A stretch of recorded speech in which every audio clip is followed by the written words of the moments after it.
با درود به همه بینندگان عزیزم، من مرضیه هستم. به آشپزخونه خودتون خوش اومدید. قبل از اینکه من طرز تهیه مربای آلبالو رو توضیح بدهم، خب برای حمایت کردن کانالم لطفاً سابسکرایب کنید و زنگوله بغل رو کلیک کنید تا شما مثل همیشه اولین نفری باشید. ویدیوهایی که در کانالم قرار میدهم را زودتر از همیشه تماشا کنید. خب همونطوری که میبینید برای درست کردن مربای آلبالو، شکر و وانیل نیاز داریم. اول آلبالوها رو تمیز میشوریم، بعد هسته هاشون رو میگیریم. برای جدا کردن هسته از آلبالو از هسته‌گیر آلبالو استفاده میکنیم. اگر شما مثل من هسته‌گیر آلبالو ندارید، از یک سنجاقسر ساده هم میتوانید استفاده کنید که من بعداً چگونگی استفاده از آن رو نشان خواهم داد. هموزن آلبالو شکر میریزیم. شکر رو با آلبالو مخلوط میکنیم و میگذاریم یه شب تا صبح داخل یخچال بمونه تا آب بندازه. اصولا 12 ساعت تا 24 ساعت هم خوبه، بستگی به آلبالوی شما دارد. بعضی از آلبالوها خشک هستن ولی اکثر آلبالوها آب دارن. نیازی نیست آب به آن اضافه کرد. همونطوری که میبینید این یه سنجاقسر هست. طرز جدا کردن هسته از آلبالو به وسیله سنجاقسر، چون من وسیله هسته‌گیر آلبالو نداشتم، از ابتدایی ترین وسیله هم اصولاً میشه هسته ها رو از آلبالو جدا کرد. به این شکل که الان شما مشاهده میکنید. اول سنجاق رو داخل آلبالو فرو کرده و خیلی آهسته سنجاقسر رو میچرخونیم و بعد به راحتی هسته ازش جدا میشه و به خودی خود نوک سنجاقسر هم یه خورده خمیده میشه. برای سهولت کارمون هم بهتره. از خلال دندان و یا چوب کربیت هم میشه استفاده کرد، ولی سنجاقسر بهتر، ظریف‌تر و همچنین انعطاف پذیرتره. خب من شکر رو داخل آلبالو ریختم و میگذارم داخل یخچال و یه شب تا صبح در یخچال بمونه تا آب بندازه. خب همونطوری که مشاهده میکنید آلبالو و شکری رو که مخلوط کردم یه شب تا صبح داخل یخچال بوده، به اندازه کافی آب انداخته و همونطوری که مشاهده میکنید نیازی نیست که ما به آن آب اضافه کنیم، چرا که مجددا در حین جوشیدن آب میندازه و حالا ما منتظریم تا به جوش بیاد. خب حالا در حین جوشیدن مربایمون نکته هایی رو باید توجه داشته باشید. اینکه قابلمه ما باید از جنس لعابی یا استیل باشه بهتره.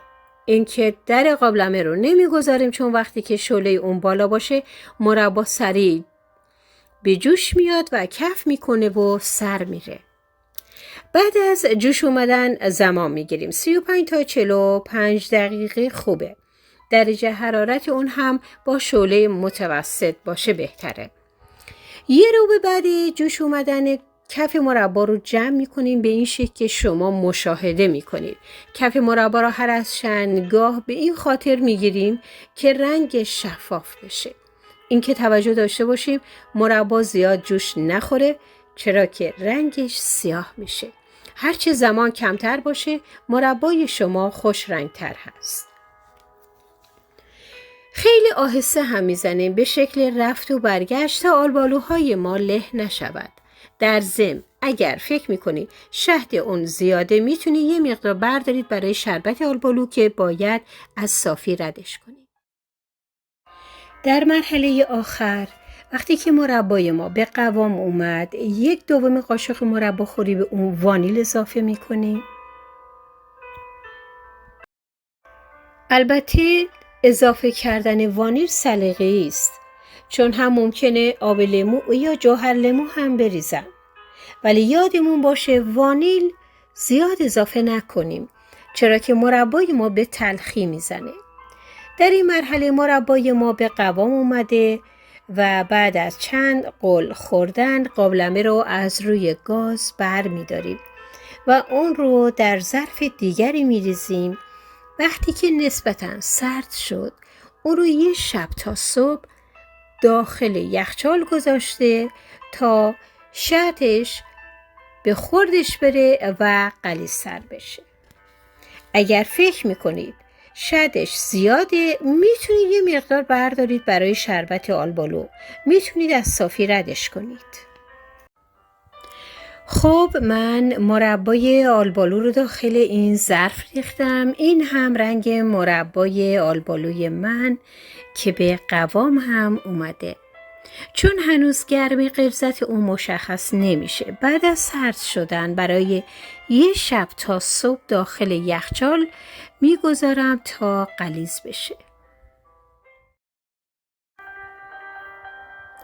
خب این هم از آموزش مربای آلبالو و شربت آلبالو. مجددا تاکید میکنم غلظت مربا وقتی که روی حرارت و داغه قابل تشخیص نیست و اگر تازه کار هستید و نگران این هستید که به غلظت مناسب نرسه یه قاشق ازش بردارید و در یه ظرف کوچیک بریزید و بگذارید داخل فریزر و بعد از 1 یا 2 دقیقه بردارید و شدش رو ببینید. و یه راه دیگه تشخیص قوام اومدن مربا، مقداری از مربا رو بردارید تا کمی سرد بشه و سپس کمی از اون رو در بین 2 سر انگشت خود بگیرید و انگشت ها رو باز کنید. حال اگر به صورت تار نخ کشیده شد مربای شما قوام اومده. در ضمن ظروف شیشه‌ای که مرباها رو در آن میگذاریم حتما باید تمیز و خشک باشه. خب اگر تمام نکاتی که گفتم را رعایت بکنید مطمئن باشید یه مربای آلبالوی خوشمزه همراه با شربت خیلی خوب میتونید درست کنید.